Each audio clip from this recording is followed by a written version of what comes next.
Hello everyone. In my today's lecture, we are starting with the myasthenia gravis. Myasthenia gravis muscle के अंदर होने वाला एक auto immune disease that cause chronic progressive damage to the neuromuscular junction. Myasthenia gravis एक बहुत important NEET के point of view से देखें तो बहुत important डिसऑर्डर है. एक्चुअली इसके अंदर इम्यून सिस्टम जो है इनअप्रोप्रिएटली कुछ एंटीबॉडीज़ प्रोड्यूस करता है और ये एंटीबॉडीज़ जो हैं ये बाइंड करते हैं ACH एसिटाइल कोलिन रिसेप्टर्स को.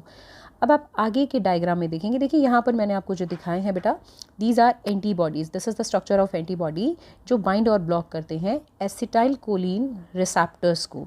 तो अगर आप इस डायग्राम को देखेंगे तो आपको ये बात समझ में आएगी. आपको याद होगा कि प्रीवियस लेक्चर्स में किसी एक लेक्चर में मैंने ये करवाया था कि न्यूरोमस्कुलर जंक्शन जो है तो उसमें यहाँ पर ये जो जंक्शन है ये देखिए, ये आपको दिखाई दे रही है मसल और यहाँ पर इसके ऊपर ये एक हेल्दी न्यूरोमस्कुलर जंक्शन है. This is the nerve ending और यहाँ पर एसिटाइल कोलिन के वेसिकल्स हैं.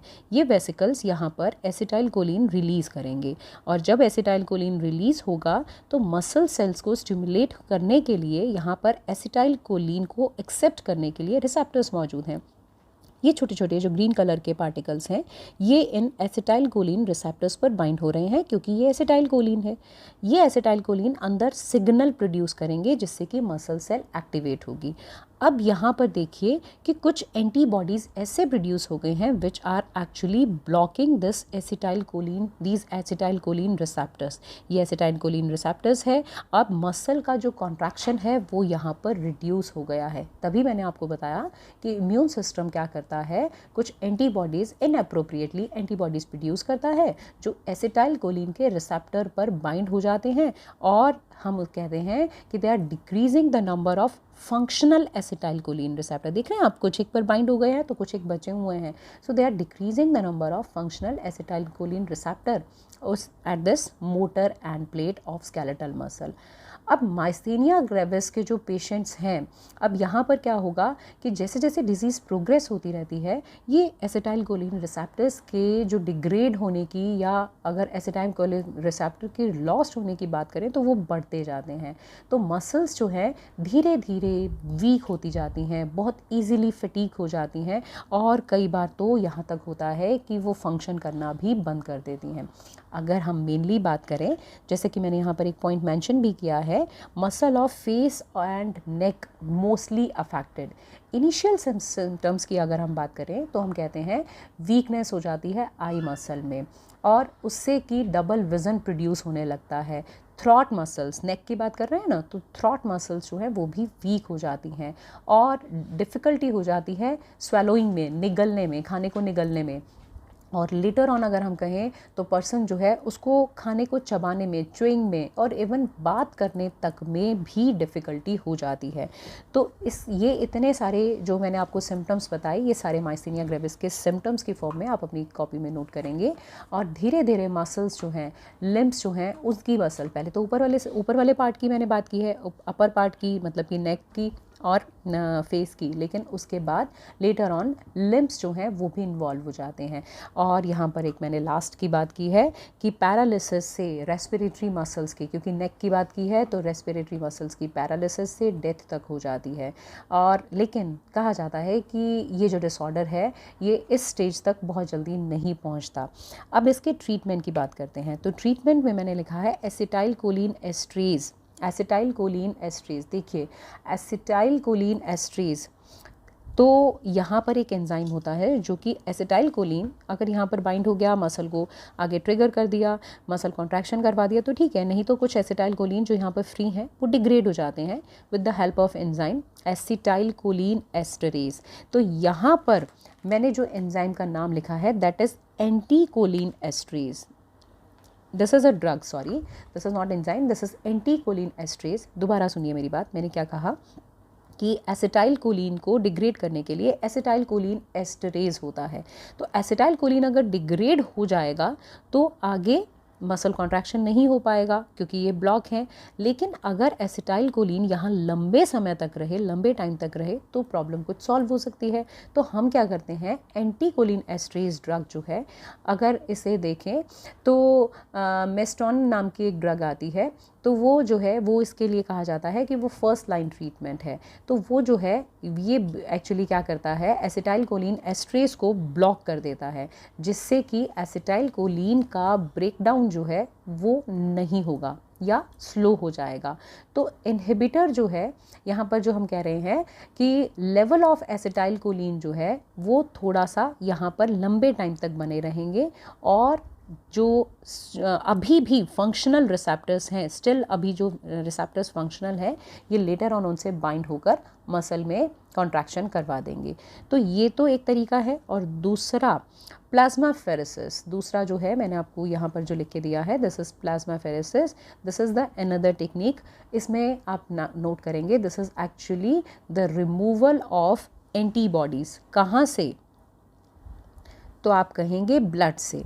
ब्लड से अगर प्लाज्माफेरेसिस के दौरान, मतलब ये दूसरा ट्रीटमेंट है, इस प्रोसीजर से एंटीबॉडीज़ जो हैं, ये रिमूवल ऑफ एंटीबॉडीज़ जो है वो कहाँ से कर दिए, तो आप बताएंगे it is from blood. Blood से इन एंटीबॉडीज़ को रिमूव कर दिया, और जब एंटीबॉडीज़ रिमूव हो जाएंगे तो काफ़ी रिलीफ मिल सकता है।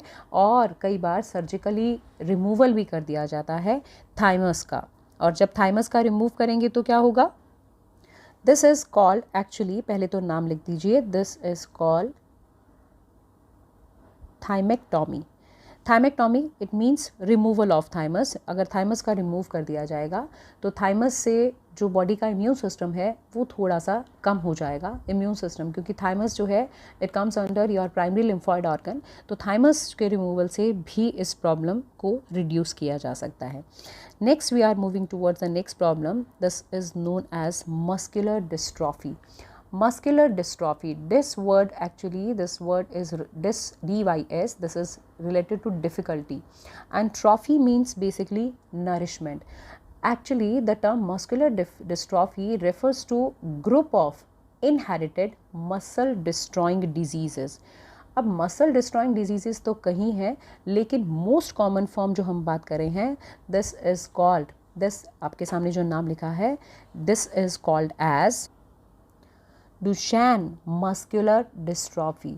एक्चुअली इस डिजीज़ के लिए म्यूटेटेड जीन जो है that is present on the X chromosome, and because males have only one X chromosome जो है, so DMD या जिसे हम कहें डुशेन मस्कुलर डिस्ट्रॉफी, जिसे मैं शॉर्ट में DMD बोल रही हूँ, इट स्ट्राइक्स बॉयज़, मतलब not always but almost exclusively ये बॉयज़ को अफेक्ट करती है।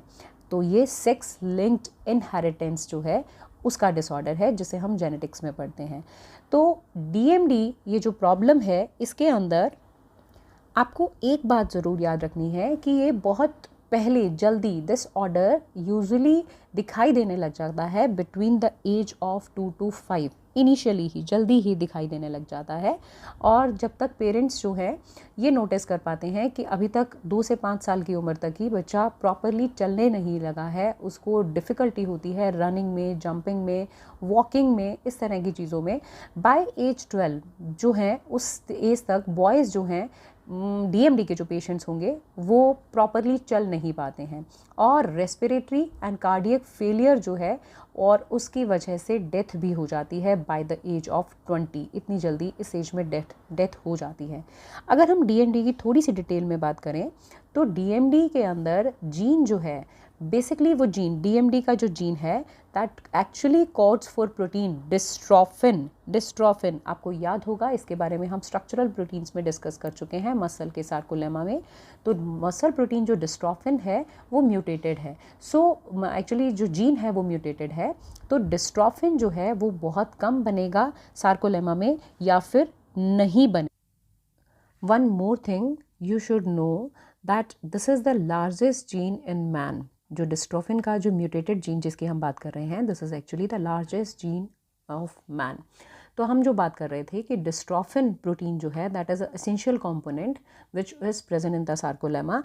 एक्चुअली मैं इसकी बात पहले भी कर चुकी हूँ, तो आपको याद होगा याद है ना आपको कि आपने स्ट्रक्चरल प्रोटीन में इस तरह से मैंने आपको करवाया था, और यहाँ पर ये जो प्रोटीन है जो कि इसको सार्कोलेमा के साथ अटैच कर रहा है, दिस इज डिस्ट्रोफिन। तो without the strength effect of dystrophin जो सार्कोलेमा है वो ईजिली टीयर हो जाएगी ड्यूरिंग द मसल कॉन्ट्रैक्शन। अब इससे टीयर हो जाएगी तो हम कहेंगे कि मसल फाइबर्स जो है वो डाई हो जाएंगे, रप्चर हो जाएंगे, और ये जो डिस्ट्रोफिन है इसकी लैकिंग की वजह से मसल्स जो हैं वो इम्प्रॉपरली डेवलप होंगी।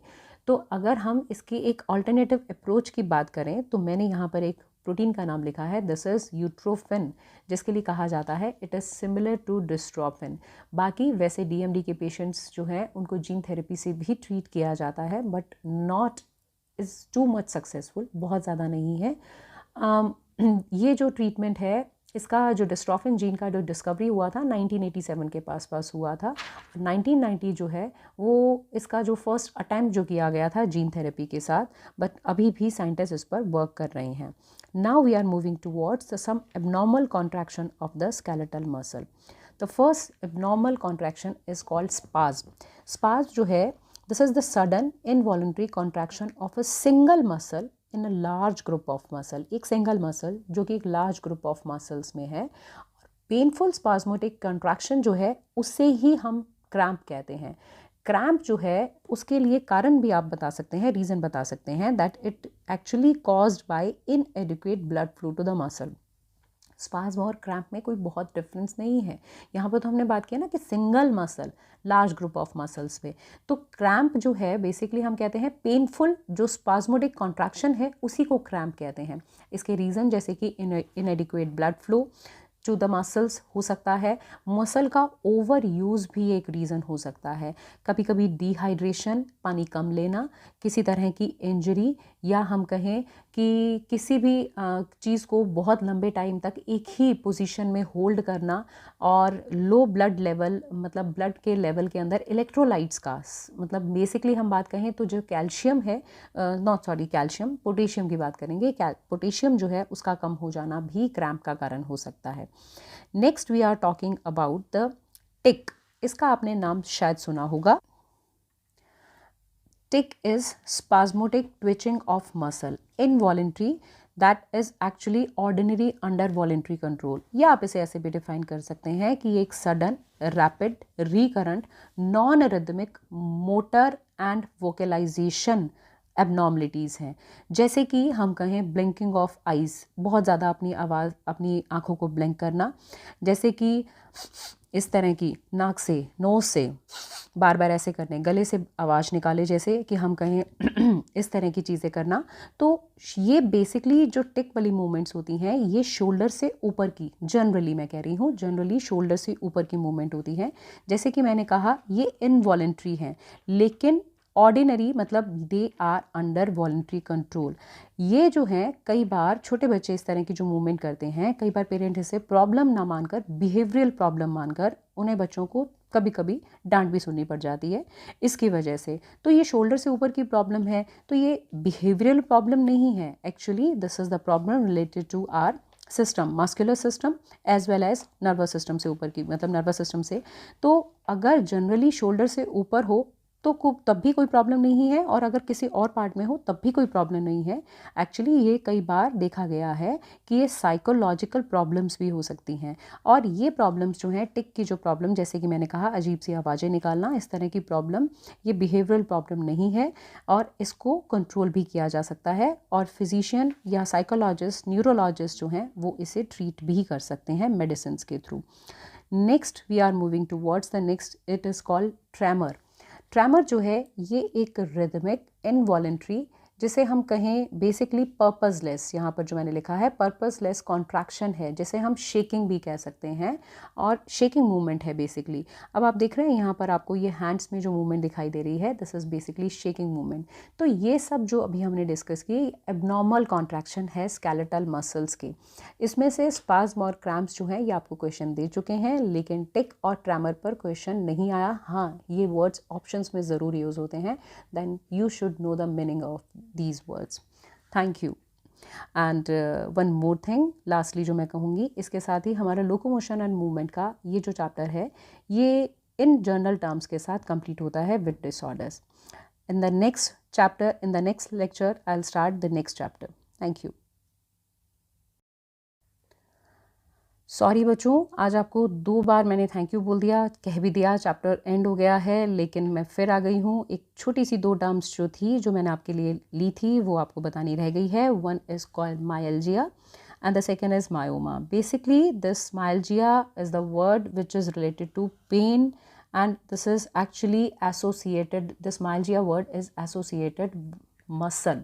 ठीक है, मतलब पेन होगा, लेकिन पेन कैसे, हम कह रहे हैं पेन इन और एसोसिएटेड विद मसल, मतलब मसल्स में भी हो सकता है, लेकिन ऐसी भी कोई स्ट्रक्चर्स हो सकती हैं जो मसल से रिलेटेड है, उनके अंदर pain. So this is basically showing you, myalgia का मतलब है this is showing you painful conditions. And the next is myoma. Myoma का नाम आप human health and diseases chapter में, जहाँ पर हम कैंसर के बारे में पढ़ते हैं, वहाँ भी हम पढ़ेंगे. लेकिन बेसिकली अब आप जब इसके क्वेश्चंस अटैम्प्ट करेंगे तो मैं नहीं चाहती कि आपको कोई दिक्कत आए, तो आप प्लीज़ ये टर्म भी नोट करें. This is myoma, it's a tumour जो कि मसल टिश्यू का ही ट्यूमर है. ट्यूमर का मतलब this is the cancerous growth. वैसे तो इसके अलावा एक टर्म और होती है मायोटोनिया, जो मैंने नहीं लिखी है क्योंकि ये ऑप्शंस में अभी तक यूज़ नहीं हुई हैं. ये टर्म्स जो हैं, क्योंकि कई बार होते हैं कि क्वेश्चंस में हमारा आंसर हमें मिल जाता है, लेकिन उसके अलावा कुछ ऐसे ऑप्शंस होते हैं जिनकी जानकारी हम चाहते हैं, तो ये टर्म्स जो हैं इसीलिए आपको बता रही हूँ. अब जो मायोटोनिया है, टोनिया वर्ड जो है that is related to tension, तो हम कहते हैं increase muscle excitability and contractibility. ठीक है, और उसका जो रिलैक्सेशन है with the decrease power of relaxation, तो दिस इज़ बेसिकली मायोटोनिया जो है, this is known as tonic spasm of the muscles. Tonia क्योंकि वर्ड जो है, द टोनिया वर्ड जो है, this is related to tension. So now finally I am saying you thank you to hear me with the patience. और अब आपका final ये chapter complete होता है. Thank you all.